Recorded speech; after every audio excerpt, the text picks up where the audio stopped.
Assalamualaikum warahmatullahi wabarakatuh. Salam sejahtera untuk kita semua. Halo adik-adik, hari ini kita akan mempelajari bagaimana sih cara menabuh gamelan yang baik dan benar.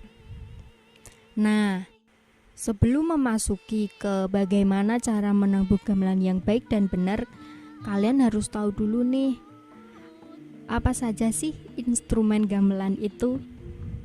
Oke, sebenarnya dalam karawitan Jawa banyak sekali instrumen-instrumen gamelan. Namun yang kita bahas kali ini hanya beberapa saja, yaitu yang pertama ada kendang, selanjutnya bonang barung,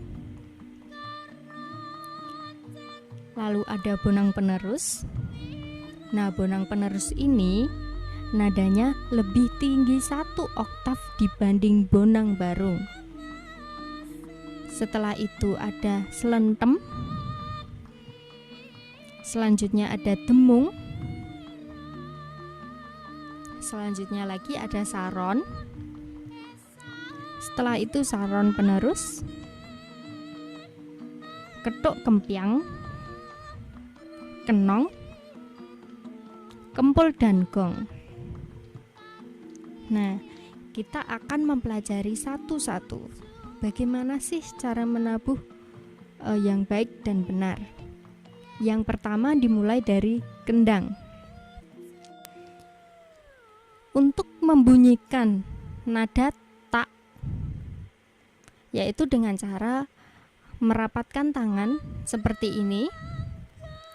Setelah itu dipukul atau ditabuh di bagian tengah-tengah atau di bagian tengah lingkaran itu nada tak. Setelah itu untuk membunyikan nada tung bisa pakai hanya jari telunjuk saja seperti ini, tung. Setelah itu untuk membunyikan nada dah dengan cara merapatkan tangan seperti ini dan ditabuh di bagian pinggir. Yang kali ini kita bahas hanya kendang bem yang besar tadi dan kendang ketipung yang kecil. Sebenarnya dalam karawitan Jawa ada lagi nih kendang namanya kendang ciblon dan juga kendang sabet.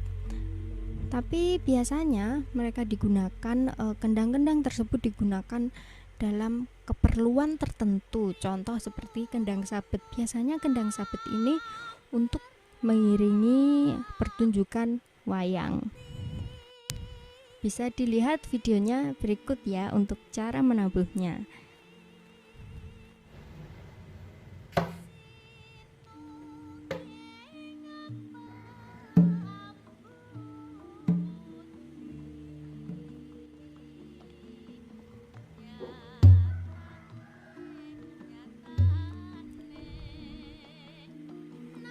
Nah, selanjutnya ada instrumen bonang. Bonang di sini ada bonang barung dan juga bonang penerus. Cara menabuhnya pun juga berbeda. Ada beberapa teknik dalam bonang, yaitu pertama ada teknik gembiang, yang kedua ada mipel, dan yang ketiga ada imbal. Kalau dalam teknik gembiang, biasanya ketika kita ingin menabuh nada ro, seumpama kita mau menabuh nada ro, jadi yang ditabuh adalah nada ro yang atas dan nada ro yang bawah, itu ditabuh secara bersamaan, itu namanya gembiang. Selanjutnya ada mipel. Kalau mipel itu ditabuh satu-satu, seumpama ada belungan ro, lu, ro, ji.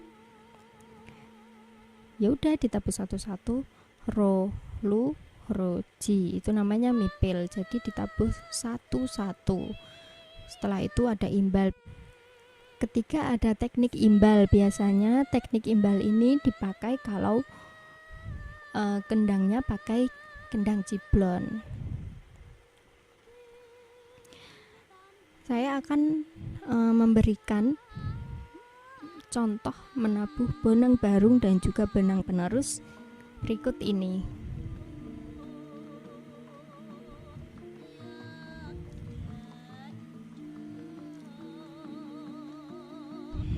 Setelah itu ada selentem. Nah, kalau selentem ini menabuhnya sama nih dengan notasi yang kalian punya. Seperti ini contoh, kalau ada notasi ro lu roji 6, maka selentemnya juga menabuh seperti apa yang ada di notasi tersebut. Seperti contoh yang akan kita lihat berikut ini.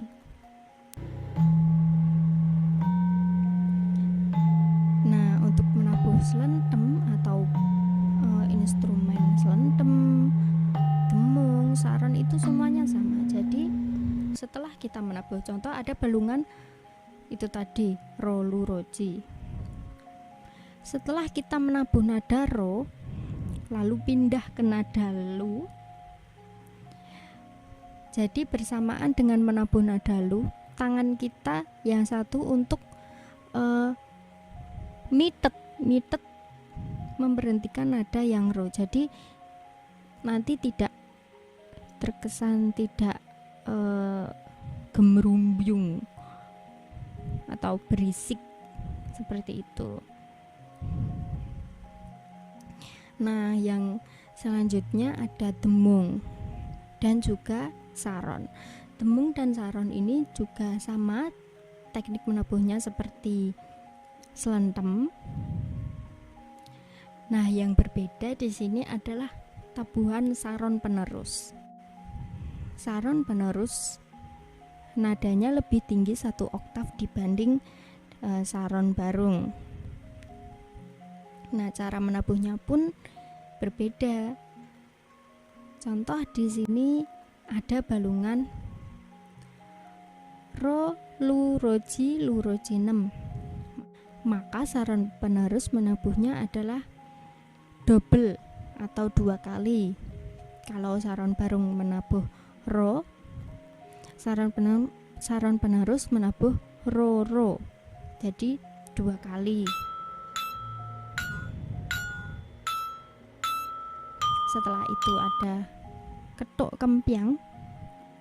Ketuk kempiang ini termasuk instrumen gamelan yang di semua gending itu ada, soalnya termasuk instrumen struktur. Jadi instrumen pembentuk seperti itu. Jadi kayak ketuk kempiang, kenong, kempul gong ini termasuk instrumen pembentuk gending. Jadi seumpama kita ingin contoh nih, kita ingin membuat donat seumpama. Nah, kalau kita mau bikin donat sih itu di dalamnya harus ada apa aja sih? Contoh atau tepung, telur seperti itu. Nah, dalam membentuk gending juga ada kenong, ada kempul, ada ketuk kempiang. Ini digunakan untuk menandakan ini tuh gendingnya bentuk apa sih, atau bentuk lancaran, apakah bentuk ladrang atau bentuk ketawang atau serepek seperti itu. Nah, dari sini kalian sudah tahu kan apa saja yang termasuk gamelan dan bagaimana cara menabuhnya. Setelah kalian mengenal bagaimana sih cara menabuh gamelan dan apa saja yang termasuk gamelan dalam karawitan Jawa, selanjutnya kalian akan mempelajari apa saja fungsi dari karawitan.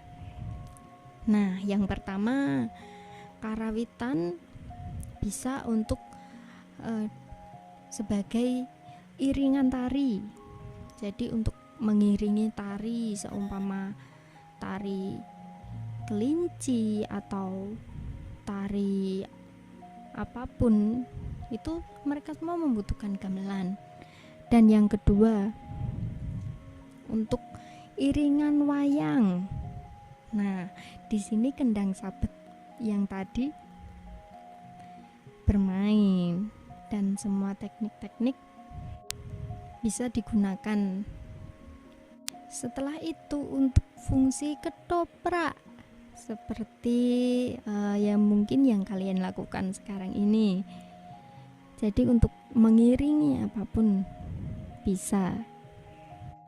Nah, kalau kalian sudah mengetahui bagaimana cara menabuh yang benar, apa saja fungsi dari gamelan karawitan, selanjutnya kalian juga harus paham nih, apa saja sih unggah-ungguh yang harus kalian perhatikan ketika kalian menabuh gamelan. Yang pertama, tidak boleh melangkai gamelan, soalnya itu melanggar etika ya. Yang kedua, tidak boleh membuang bungkus makanan atau apapun di rancaan atau di gamelan itu. Dan yang paling penting, menabuh itu harus diperhatikan juga teman-temannya yang lain. Jadi seumpama kamu nih menabuh saron penerus, kamu juga harus memperhatikan atau mendengarkan suara kendang. Kalau kamu tidak mendengar suara kendang ketika kamu menabuh, berarti tabuhan kamu terlalu keras. Nah, berarti apa? Harus dikecilin lagi suaranya. Soalnya dalam karawitan itu kita harus saling kerjasama dan saling ngemong sesama instrumen yang kita mainkan. Jadi agar tabuhannya baik, maka sikap maupun pengertian kita tentang gamelan juga harus ada dulu nih. Oke, jadi hari ini mungkin cukup itu dulu materi dari saya. Semoga kita bisa bertemu lagi lain waktu, dan selalu jaga kesehatan. Tidak lupa 3M, memakai masker, menjaga jarak, dan mencuci tangan. Semoga kita semua dalam keadaan sehat dan bisa terus berkesenian. Semangat! Assalamualaikum warahmatullahi wabarakatuh.